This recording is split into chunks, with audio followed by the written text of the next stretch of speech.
হৃদয়ে রক্তক্ষরণ হচ্ছে। একজন ভালো মনের মানুষ ছিলেন এই বাবু ড্রাইভার।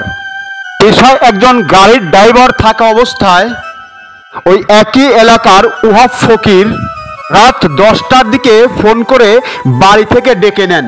সারা রাত যখন বাড়িতে ফেরে নাই বাবু, সকালে পরিবার খবর নিয়ে দেখেন পেঁয়াজের জমিতে পড়ে আছে তার মৃতদেহটা। এই ঘটনাটি ঘটেছে পাবনা জেলার সাথিয়া থানার ধুলাউড়ি ইউনিয়নে ডহরজানি গ্রামে। বাবু ড্রাইভারের দুটি সন্তান রয়েছে। 8 বছর 3 বছরের দুটি সন্তান কোথায় গিয়ে দাঁড়াবে এখন, প্রশ্নটাই জনমনে।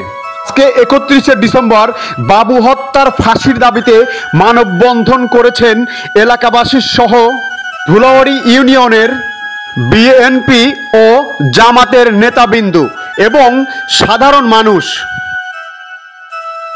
সময়ে বক্তব্য রাখেন মোহাম্মদ বাহাদুর হোসেন, সাবেক সভাপতি ধুলাউড়ি ইউনিয়ন বিএনপি। আরও উপস্থিত ছিলেন মোহাম্মদ আমিনুল ইসলাম খরসু, সাবেক সাধারণ সম্পাদক ধুলাউড়ি ইউনিয়ন বিএনপি। কঠোর বলিয়ানে বক্তব্য রাখেন মোহাম্মদ হাফিজ মাহমুদ, যুগ্ম আহ্বায়ক সাথিয়া থানা যুবদল। এবং জামাতে আমির মোহাম্মদ জাহাঙ্গীর কবির বলেন, এরকম হত্যাকার্য যেন আমাদের দেশে আর না ঘটে।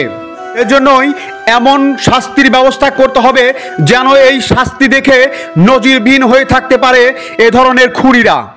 এলাকাবাসী জানিয়েছেন এই খুনিকে ধরে কঠিন শাস্তির আওতায় আনতে হবে। এই সাথিয়াতে যেন আর কোনো মায়ের বুক খালি না হয়, সেজন্যই রাতের আধারে খুন করা এইসব খুনিদের কঠোর শাস্তি সহ ফাঁসির দাবি জানিয়েছেন এলাকাবাসী।